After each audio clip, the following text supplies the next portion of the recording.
Ito naman po, magluluto tayo ng, ayan na po, dilis, kamatis, sibuyas, bawang, at ayan po, nilalaga ko ang munggo.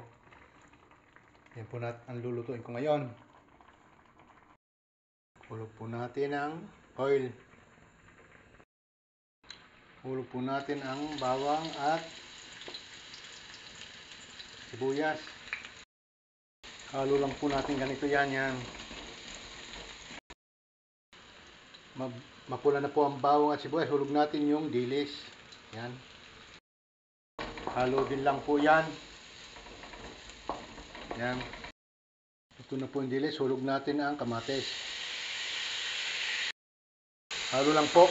Ayan ang papasarap. Yan naglalagitikan. Yan po. Yan po, luto na. Hulog natin yung munggo. Nilagyan ko na rin po ng konting tubig yan. Yan. Lagyan po natin siya ng asin. Paminta po. Yan. Bale, nilagyan ko rin po ng kalahating dado. Yan. Halo lang po natin. Lalagyan po ulit natin siya ng sabaw maya-maya konti. Po, kumukulo na. Hulog natin ang rukula. Pinakadahon po niya sili. Tapos halo po natin. Olay, luto na po ang aking munggo na may dilis. Yan po, umuusok-usok pa siya. Napakasarap po niyan. Okay, thank you po for watching.